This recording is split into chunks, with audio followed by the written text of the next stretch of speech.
it would be a full day of travel. Coming back on Saturday, there is a small chance that we might have to lay overnight in Florida. So if that's a concern for anybody, let me know and I'll see what, I mean, I don't want to do that, but with the way COVID has messed with flights, we kind of, there's literally like 2 different flight options that we have. So there's a small chance that coming back, we might have to sleep in the airport on the way back. I've done that a few times. I did that once by myself.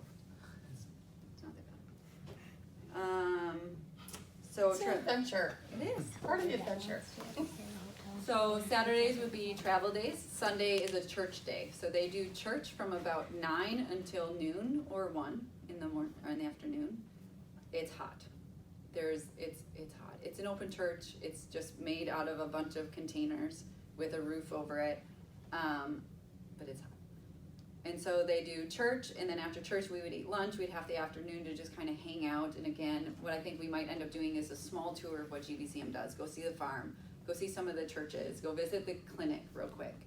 Just kind of get an overview of what the church or what the ministry does and meet some more people, maybe meet some more pastors or something like that. So that would be Sunday. And then Sunday night is another church service.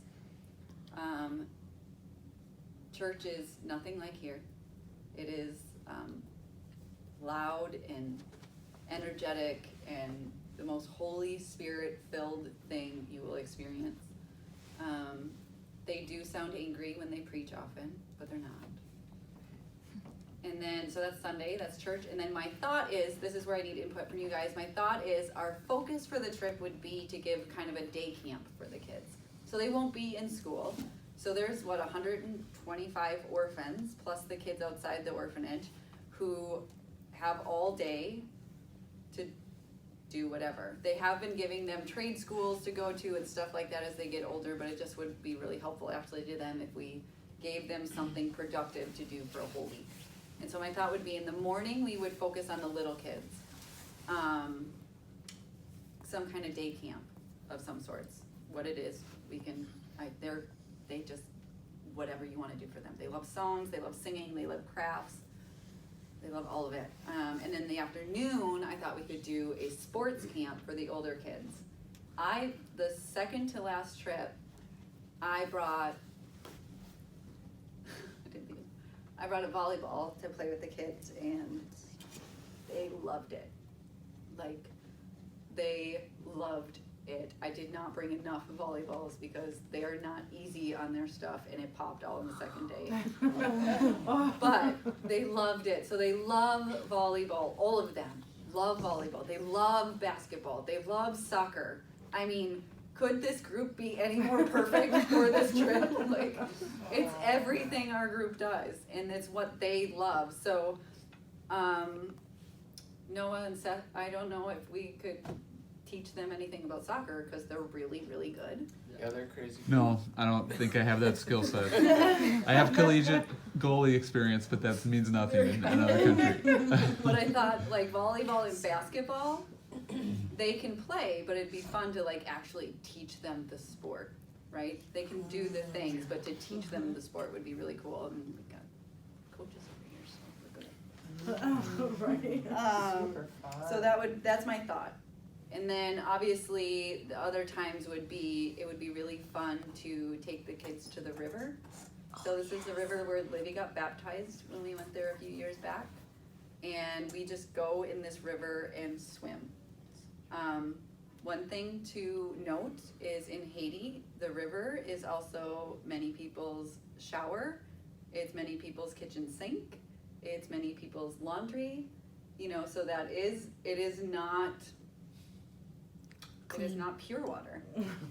So if you don't feel safe swimming in that water, you don't have to. If you just want to get in, I mean, the little kids would love it if they just had somebody holding their hands and like bringing them around. It's fun. It's so much fun. So we could do that one day.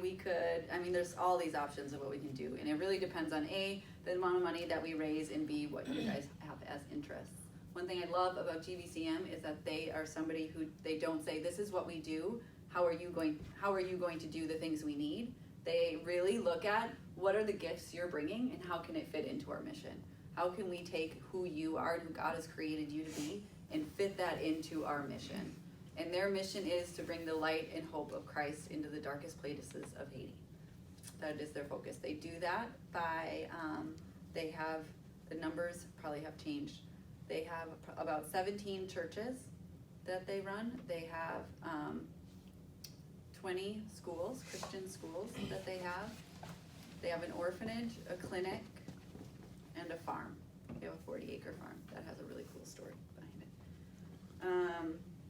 The orphanage, last I was a part of it, they had 125 orphans living at the orphanage there for many different reasons. Our GVCMs, let me tell you a bit of who we'll be traveling with. GVCM stands for Global Vision Citadel Ministries.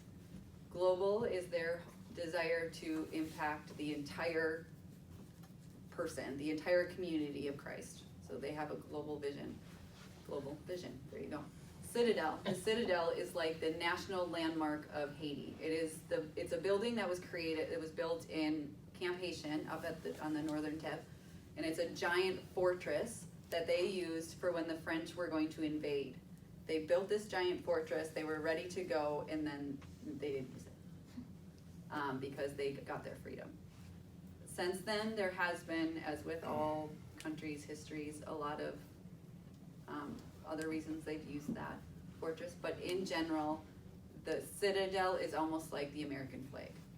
So when they look at the Citadel, they look at freedom. And so our hope is that, and you'll see it on the GVCM logo, our hope is, where did I put all those papers? Oh, it's not big enough, but their hope is that when you look at when they look to the Citadel, so this is like a picture of the Citadel, they'll see the hope, their true hope is not the Citadel, their true freedom is not the Citadel, it's Christ. And so that's where their logo comes in. This is a picture of the Citadel there. And then I think ministries explains itself. They've been around since 2000, and they are 98% run by Haitians. So the only Americans that are on the payroll, there are 3 stateside American employees. Other than that, it is all run by Haitians. The churches are run by Haitians. The school is run by Haitians. The orphanage is run by Haitians. It's all Haitian run, which is huge. And they connect with churches all over the United States in order to do this. We got involved because our old church, Five Oaks in Woodbury, built the main orphanage. And so they built that orphanage, and then after that sent teams down to do VBSs. And in 2013, I took my first trip with GVCM. And I cannot even begin to explain how much my life changed from stepping foot in Haiti. From there, I took 35 trips between 2013 and 2019. 35? 35 trips. I knew it was a lot, but 35. That's a lot of trips. Yeah. Build a house down there. I was talking about it. And so I think you guys have, although I haven't been there for 2.5 years, I'm hoping to go down before our trip. Anyways, with me helping to lead this trip, I think it'll be helpful because I know, as far as 2019, I know how the ministry works. I know the ins and outs. I know I have contacts there, so we will have a good safety net. I don't know. Are there any questions so far?